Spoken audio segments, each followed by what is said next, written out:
La Genèse, chapitre 47.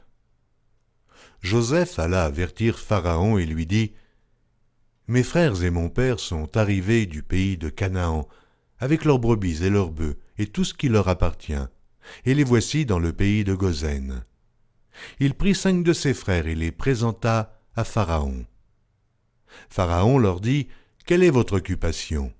Ils répondirent à Pharaon : « Tes serviteurs sont bergers, comme l'étaient nos pères. » Ils dirent encore à Pharaon : « Nous sommes venus pour séjourner dans le pays, parce qu'il n'y a plus de pâturage pour les brebis de tes serviteurs, car la famine s'appesantit sur le pays de Canaan.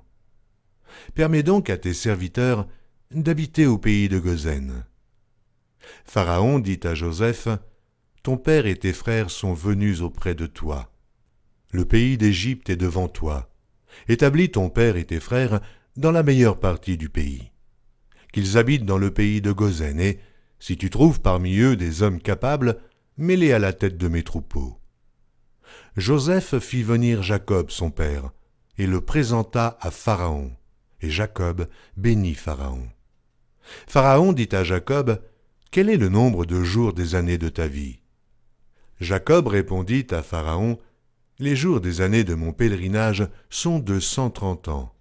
Les jours des années de ma vie ont été peu nombreux et mauvais, et ils n'ont point atteint les jours des années de la vie de mes pères durant leur pèlerinage. » Jacob bénit encore Pharaon et se retira de devant Pharaon. Joseph établit son père et ses frères, et leur donna une propriété dans le pays d'Égypte, dans la meilleure partie du pays, dans la contrée de Ramsès, comme Pharaon l'avait ordonné. Joseph fournit du pain à son père et à ses frères et à toute la famille de son père, selon le nombre des enfants. Il n'y avait plus de pain dans tout le pays, car la famine était très grande. Le pays d'Égypte et le pays de Canaan languissaient à cause de la famine. Joseph recueillit tout l'argent qui se trouvait dans le pays d'Égypte et dans le pays de Canaan, contre le blé qu'on achetait, et il fit entrer cet argent dans la maison de Pharaon. Quand l'argent du pays d'Égypte et du pays de Canaan fut épuisé, tous les Égyptiens vinrent à Joseph en disant : « Donne-nous du pain. Pourquoi mourrions-nous en ta présence ? Car l'argent manque. » Joseph dit : « Donnez vos troupeaux, et je vous donnerai du pain contre vos troupeaux, si l'argent manque. » Ils amenèrent leurs troupeaux à Joseph, et Joseph leur donna du pain contre les chevaux, contre les troupeaux de brebis et de bœufs, et contre les ânes. Il leur fournit aussi du pain cette année-là, contre tous leurs troupeaux. Lorsque cette année fut écoulée, ils vinrent à Joseph l'année suivante et lui dirent : « Nous ne cacherons point à mon Seigneur que l'argent est épuisé, et que les troupeaux de bétail ont été amenés à mon Seigneur. Il ne reste devant mon Seigneur que nos corps et nos terres. Pourquoi mourrions-nous sous tes yeux, nous et nos terres ?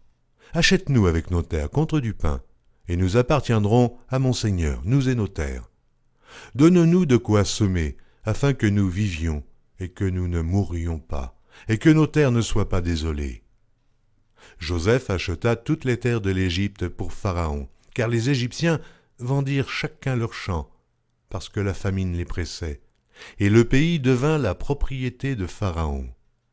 Il fit passer le peuple dans les villes d'un bout à l'autre des frontières de l'Égypte. Seulement, il n'acheta point les terres des prêtres, parce qu'il y avait une loi de Pharaon en faveur des prêtres, qui vivaient du revenu que leur assurait Pharaon. C'est pourquoi ils ne vendirent point leurs terres. Joseph dit au peuple : « Je vous ai acheté aujourd'hui avec vos terres pour Pharaon. Voici pour vous de la semence, et vous pourrez ensemencer le sol. À la récolte, vous donnerez un 5e à Pharaon, et vous aurez les 4 autres parties pour ensemencer les champs, et pour vous nourrir avec vos enfants et ceux qui sont dans vos maisons. » Ils dirent : « Tu nous sauves la vie, que nous trouvions grâce aux yeux de mon Seigneur, et nous serons esclaves de Pharaon. » Joseph fit de cela une loi qui a subsisté jusqu'à ce jour, et d'après laquelle un 5e du revenu des terres de l'Égypte appartient à Pharaon. Il n'y a que les terres des prêtres qui ne soient point à Pharaon. Israël habita dans le pays d'Égypte, dans le pays de Goshen. Ils eurent des possessions, ils furent féconds et multiplièrent beaucoup. Jacob vécut 17 ans dans le pays d'Égypte, et les jours des années de la vie de Jacob furent de 147 ans. Lorsqu'Israël approcha du moment de sa mort, il appela son fils Joseph et lui dit « Si j'ai trouvé grâce à tes yeux, mais je te prie ta main sous ma cuisse, et use envers moi de bonté et de fidélité. Ne m'enterre pas en Égypte. Quand je serai couché avec mes pères, tu me transporteras hors de l'Égypte, et tu m'enterreras dans leur sépulcre. » Joseph répondit, « Je ferai selon ta parole. » Jacob dit, « Jure-le-moi. » Et Joseph le lui jura. Puis Israël se prosterna sur le chevet de son lit.